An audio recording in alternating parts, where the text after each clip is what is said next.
నిత్యం భారత్పై పాకిస్తాన్ విషం కక్కుతూనే ఉంటుంది. ఆ దేశం తన ఫ్రెండ్స్ ని పెంచుకుంటూనే తెలియకుండానే భారత్ కి కూడా ఫ్రెండ్స్ ని పెంచుతుంది. అందులో భాగంగానే యుఏఈ అధ్యక్షుడి సడన్ సర్ప్రైజ్ పర్యటన. నిజానికి యుఏఈ అమెరికాకు అత్యంత సన్నిహిత మిత్రదేశం. పాకిస్తాన్కు ఆర్థికంగా కష్టాలు వస్తే ఆదుకునే పెద్దనగా యుఏఈ వ్యవహరించింది. ఇప్పుడు అదే దేశం పాక్కి వ్యతిరేకంగా అడుగులు వేస్తోంది. భారత్తో బంధాన్ని రక్షణ దిశగా తీసుకెళ్లేందుకు సిద్ధమైంది. ఏకంగా భారత్తో భారీ రక్షణ ఒప్పందానికి అబుదాబి శ్రీకారం చుట్టింది. అసలు భారత్కి పాకిస్తాన్ చేస్తున్న మేలేంటి? ఎంబీ జెట్ 3 గంటల పర్యటనలో ఏం జరిగింది? Let's watch.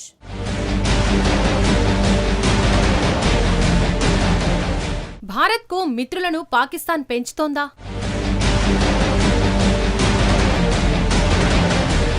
ఎంబీ జెట్ భారత్లో సడన్ పర్యటన ఎందుకు?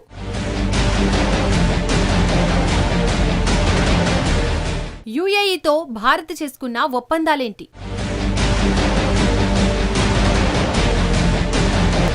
పాకిస్తాన్ ఏం చేసినా దాని టార్గెట్ మాత్రం ఇండియానే. ఈ క్రమంలోనే ముస్లిం దేశాలను తన వైపునకు తిప్పుకునేందుకు ఉగ్రదేశం తీవ్రంగా శ్రమిస్తోంది. మొదట సౌదీ అరేబియాతో మ్యూచువల్ డిఫెన్స్ డీల్ కుదుర్చుకుంది. ఇది నాటో తరహా ఒప్పందం. ఈ ఒప్పందంలోకి మరో ముస్లిం దేశం టర్కీ కూడా ఆసక్తి చూపుతోంది. అసలు ఏమిటి మ్యూచువల్ డిఫెన్స్ డీల్ అంటే?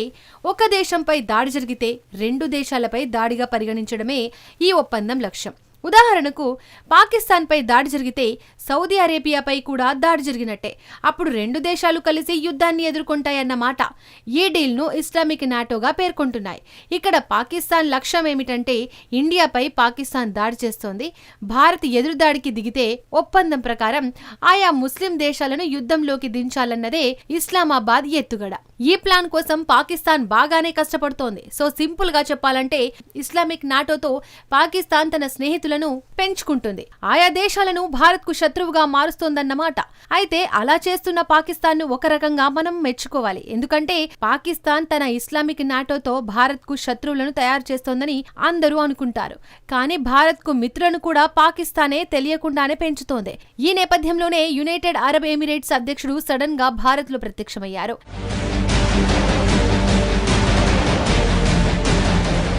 నిజానికి పాకిస్తాన్ ప్రయత్నాల కారణంగానే యుఏఈ అధ్యక్షుడు షేక్ మహమ్మద్ బిన్ జాయద్ అల్ నయాన్ ఆకస్మికంగా భారత్ లో పర్యటించారు. ఆయనను షార్ట్ గా ఎంబీ జెడ్ అని పిలుస్తారు. ఎంబీ జెడ్ కు ప్రధాని నరేంద్ర మోడీ స్వయంగా వెళ్లి స్వాగతం పలికారు. ఆ తర్వాత ఎయిర్పోర్ట్ నుంచి ఇరువురు నాయకులు ఒకే కారులో ప్రయాణించారు. ప్రధాని మోడీ నివాసంలో ఎంబీ జెడ్ చర్చలు జరిపారు. అంతేకాదు భారత ప్రధాని నుంచి ఆయన బహుమతిని కూడా అందుకున్నారు. ఎంబీ జెడ్ కు చెక్క ఊయలను బహుమతిగా అందించారు. ఆ తర్వాత షష్మినా షాల్వను కప్పి సన్మానించారు. అయితే ఎంబీ జెడ్ సందర్శన విషయానికి వస్తే ఇది ఒక విచిత్రమైన పర్యటన. ఫస్ట్ ఆఫ్ ఆల్ ఈ పర్యటన షెడ్యూల్ ప్రకారం జరిగింది కాదు. ఎంబీ జెడ్ పర్యటన చివరి నిమిషంలో ప్రకటించారు. యుఏఈ అధ్యక్షుడి పర్యటనకు సరిగ్గా ఒక రోజు ముందు దీని గురించి భారత్ వెల్లడించింది. అంటే 18న విదేశీ వ్యవహారాల మంత్రిత్వ శాఖ ఎంబీ జెడ్ పర్యటన ఈ విషయాన్ని వెల్లడించింది. సాధారణంగా యుఏఈ లాంటి అత్యంత సన్నిహిత దేశాధినేతల పర్యటనల విషయంలో ఇలా జరగడం చాలా అరుదు. ఇక రెండో విషయం ఏమిటంటే ఈ పర్యటన చాలా తక్కువ సమయంలో ముగిసింది.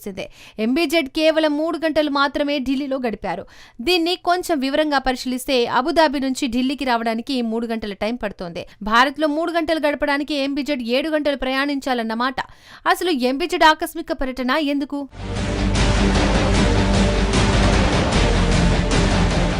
ఎంబీ జెడ్ పర్యటనలో పలు కీలక ఫలితాలను సాధించినట్టు భారత ప్రభుత్వం ప్రకటించింది. అందులో అత్యంత కీలకమైనది రక్షణ రంగానికి సంబంధించింది.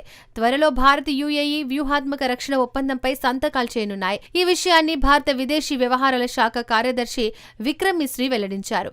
వ్యూహాత్మక రక్షణ భాగస్వామ్య ఒప్పందాన్ని కుదుర్చుకునే దిశగా 2 దేశాలు అంగీకార పత్రంపై సంతకాలు చేసినట్టు మిశ్రీ స్పష్టం చేశారు.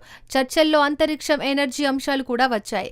ఇరు దేశాలు కలిసి శాటిలైట్లను అభివృద్ధి చేయడంతో పాటు లాంచ్ సైట్లు, శిక్షణ కేంద్రాలను ఏర్పాటు చేయనున్నారు. ఇక ఎనర్జీ విషయంలో కీలక ఒప్పందం ముగింపునకు చేరుకుంది.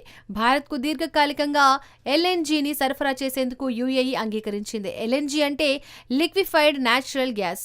ఇవే కాకుండా ప్రధాన సమస్యలను కూడా ఎంబీ జెడ్ ప్రధాని మోడీ చర్చించినట్టు తెలుస్తోంది. పశ్చిమ ఆసియాలో శాంతి, స్థిరత్వానికి భారత్ పిలుపునిచ్చింది. అదే సమయంలో ఉగ్రవాదాన్ని యుఏఈ ఖండించింది. ఉగ్రవాదులను ప్రోత్సహిస్తున్న వారిని గల్ఫ్ దేశం ఖండించింది. మరో రకంగా చెప్పాలి చెప్పాలంటే పాకిస్తాన్ ను యుఏఈ తప్పుబట్టినట్టు విక్రమ్ మిశ్రీ వెల్లడించారు. అసలు ఈ ఆశ్చర్యకరమైన పర్యటనకు ఎంబిజెడ్ ఎందుకు వచ్చారు? ఈ ప్రశ్నకు సమాధానం చెప్పడం అసాధ్యం. కానీ ఎంబిజెడ్ భారత పర్యటనకు 4 కారణాలను చూడవచ్చు.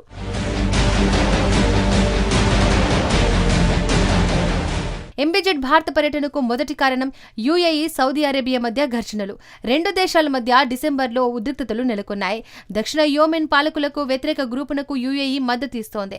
తమ జాతీయ ప్రయోజనాలకు వ్యతిరేకంగా యుఏఈ కుట్ర పన్నుతోందని రియాద్ బహిరంగంగానే విమర్శించింది. యుఏఈ షిప్మెంట్ పై సౌదీ ఎయిర్ స్ట్రైక్స్ కు దిగింది. ఈ విషయంలో చాలా గల్ఫ్ దేశాలు సౌదీ అరేబియాకు మద్దతు ఇచ్చాయి. ఇదే యుఏఈని కలవరానికి గురిచేశాయి. రెండో కారణం కొత్త ఇస్లామిక్ నాటోపై చర్చలు. గత సెప్టెంబర్లో పాకిస్తాన్ సౌదీ అరేబియా ద్వైపాక్షిక రక్షణ ఒప్పందంపై సంతకాలు చేశాయి. నాటో ఆర్టికల్ 5ను తలపించేలా ఈ ఒప్పందం ఉంటుంది. ఒక దేశంపై దాడి జరిగి 2 దేశాలపై దాడిగా పరిగణిస్తారు. కొన్ని నివేదికల ప్రకారం పాకిస్తాన్ తన అణురక్షణ కవచాన్ని రియాద్ కు కూడా విస్తరిస్తోంది. ఆ తర్వాత గత వారం ఇస్లామిక్ నాటో విస్తరణకు సిద్ధమైంది. ఇందులో చేరేందుకు తాము సిద్ధమని రియాద్ కు తుర్కీ తెలిపింది. ఇది పాకిస్తాన్ సౌదీ బంధాన్ని మరింత బలోపేతం చేస్తోంది. ఆఖరికి యోమెన్ విషయాన్నే తీసుకోండి. సౌదీ అరేబియాకు పాకిస్తాన్ మద్దతు ఇచ్చింది. రియాద్ కు సంపూర్ణ సంఘీభావాన్ని ఇస్లామాబాద్ తెలిపింది. ఇక మూడో కారణం ఇరాన్ సంక్షోభం.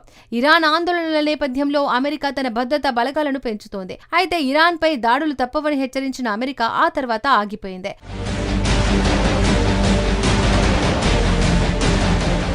ఇరాన్ పై ట్రంప్ దాడిని గల్ఫ్ దేశాలు ఆపేసినట్టు నివేదికలు వెల్లడించాయి. ఇక్కడ ఆసక్తికరమైన విషయం ఏమిటంటే ఈ గల్ఫ్ దేశాల జాబితాలో యుఏఈ పేరు లేదు.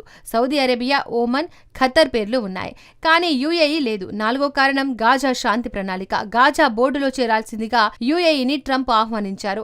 అదేవిధంగా మోడీకి కూడా పాల్గొనాలని ట్రంప్ కోరాడు. సరిగ్గా ఈ నేపథ్యంలోనే యుఏఈ అధ్యక్షుడు భారత్ లో ఆకస్మికంగా పర్యటించారు. ఈ పర్యటన ఫలితాలను చూస్తుంటే యుఏఈ ఉద్దేశం చాలా స్పష్టంగా కనిపిస్తోంది. మోడీ ఎంబిజెడ్ ఇరువురు నాయకులు రక్షణ, అంతరిక్షం, అణు రియాక్టర్లు, ఇంధన రంగాలపై సుదీర్ఘంగా చర్చించారు. ఇవన్నీ వ్యూహాత్మకంగా ఎంతో ప్రాధాన్యం కలిగిన రంగాలు. ఇవి 2 దేశాల మధ్య మరింత స్ట్రాంగ్ గా మారుతున్న బంధాన్ని సూచిస్తున్నాయి. ముఖ్యంగా రక్షణ రంగ ఒప్పందం గురించి చెప్పాలి. ఒకసారి ఈ వ్యూహాత్మక రక్షణ ఒప్పందం 2 దేశాల మధ్య కుదిరితే అది గేమ్ చేంజర్ గా మారుతుంది. దీంతో 2 దేశాల మధ్య ఉమ్మడి సైనిక విన్యాసాలు పెరుగుతాయి. ఆయుధ విక్రయాలు ఊపందుకుంటాయి. అంతేకాదు ఇంటెలిజెన్స్, సాంకేతికతను పరస్పరం పంచుకోవడానికి కూడా వీలుంటుంది. వెరసి ఈ 2 దేశాల మధ్య అత్యంత సన్నిహిత సైనిక సహకారానికి దారితీస్తుంది. అయితే ఈ ఒప్పందం సౌదీ అరేబియా, పాక్ చేసుకున్న నాటో తరహా డీల్ తో పోలి ఉంటుందా?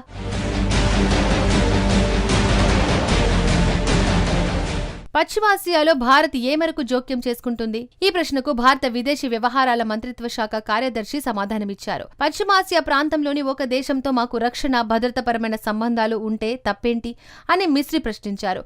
యుఏఈతో సంబంధాలు ఉన్నంత మాత్రాన ఆ ప్రాంతంలో జరిగే సంఘర్షణల్లో మేం పాలు పంచుకుంటామని అర్థం కాదని వివరించారు. దీన్ని 2 దేశాల మధ్య బలమైన రక్షణ సహకారానికి సంబంధించిన సహజ పరిణామంగా చూడాలని విక్రమ్ మిశ్రీ స్పష్టం చేశారు. అక్కడ జరుగుతున్న ఏదైనా నిర్దిష్టమైన ఘటనకో, అక్కడ తలెత్తే పరిణామాల్లో జోక్యం కోసమో తాము ఏం చేయడం లేదని మిశ్రీ చెప్పుకొచ్చారు. నిజానికి ఇలాంటి సమాధానమే భారత్ ఇస్తుందని ముందే తెలుసు. ఎందుకంటే కూటమి ఒప్పందాలు పరస్పర రక్షణ ఒప్పందాలు గాని భారత్ స్టైల్ కాదు. అలా అని యుఏఈ అధ్యక్షుడి పర్యటన టైమింగ్ ను తక్కువ అంచనా వేయలేము. పశ్చిమాసియా అంతటా ప్రస్తుతం యుద్ధాలు, అంతర్గత అశాంతి, ప్రభుత్వాల మార్పులతో అట్టుడుకుతోంది. అలాంటి క్లిష్ట పరిస్థితుల్లో పశ్చిమాసియా దేశాలకు, అమెరికాకు ప్రత్యామ్నాయంగా కొత్త భాగస్వామ్యుల కోసం వెతుకుతున్నాయి. యుఏఈ విషయానికి వస్తే వారి ఆంక్షల జాబితాలో భారత్ మొదటి వరుసలో ఉండొచ్చు.